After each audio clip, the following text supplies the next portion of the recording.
The laughter hit before the words did. "You're in my way." The CEO pointed straight at me, voice sharp, rehearsed, confident. The room laughed on cue. I stayed silent, not because I was weak, because the door behind them hadn't opened yet. I remember the temperature in that boardroom, too cold, designed to keep emotions from sweating through tailored suits. I stood at the end of the table with my notes neatly stacked, my exit already written. "You're outdated. We're done here," he added, lowering his voice like mercy was being offered. I replied quietly, "Understood." That was the moment the retirement trust activated its voting rights. They didn't know that yet. They couldn't. The trust was invisible by design. Old money prefers silence. By Monday morning, the board convened an emergency meeting with one question circling the room like smoke. Who just fired the person who owns 76% of the shares? But that came later. First came the betrayal. I helped build this company when the logo was still sketched on napkins and ambition tasted like cheap coffee. I was there when the founders' hands shook during the first pitch. I steadied them. I structured the early financing. I negotiated the patents. I stayed off stage, by choice. Power is loud when it's insecure. The CEO wasn't always like this. He used to ask questions, used to listen. We shared dinners, late nights, the quiet relief of surviving another quarter.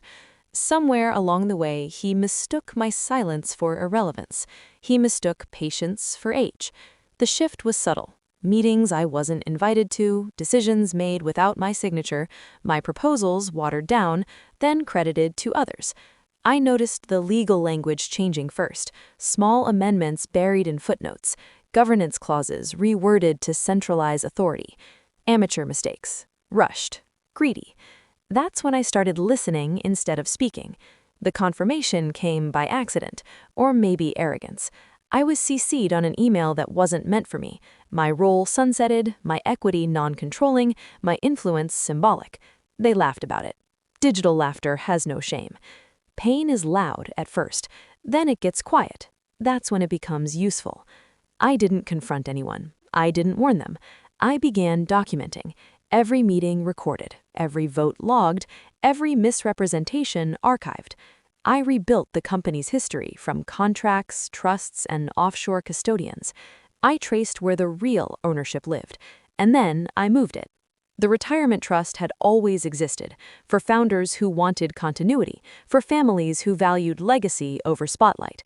Years ago, I had structured it as a safeguard. At the time, it felt theoretical. Now it felt surgical.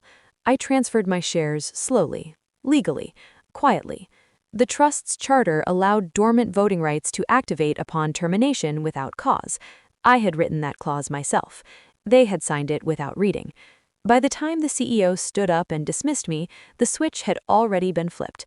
Monday morning arrived like a reckoning. The boardroom was full, same table, different energy. The CEO tried to take control. He couldn't. The votes weren't his anymore. The screen at the front displayed the ownership breakdown in clean, merciless percentages. 76%. The room went silent. That's when the door opened. The founder walked in without announcement, older, thinner, still sharp. He looked at the CEO, then at me. "Do you have any idea who she is?" he barked. No one answered. He continued anyway. "She built the spine of this company. While you were learning how to pronounce EBITDA, she was protecting your future from yourself." Faces drained of color. The CEO stammered something about performance, relevance, vision. The founder raised a hand. "You fired the majority shareholder," he said. "That's not vision, that's negligence." The vote was swift, clinical, removal for cause, breach of fiduciary duty, gross misconduct, the same language they had tried to use on me. I didn't smile. I didn't need to. After the room emptied, I stayed behind. I always do. Power leaves a mess when it panics. I straightened my papers, the same ones they had mocked days earlier. The founder nodded once before leaving. Respect doesn't need applause. I took the CEO's chair, not as a statement, but because it was there. I felt nothing triumphant, just balanced. Revenge is often imagined as fire. In reality, it's architecture. It's planning for the moment someone underestimates you and letting gravity do the rest. They thought I was outdated because I didn't chase the spotlight. They thought silence meant surrender. They forgot that the quietest person in the room is usually the one writing the ending. I didn't raise my voice. I didn't warn them. I didn't ask for permission. I simply waited until they pushed me out and watched the door open behind them instead.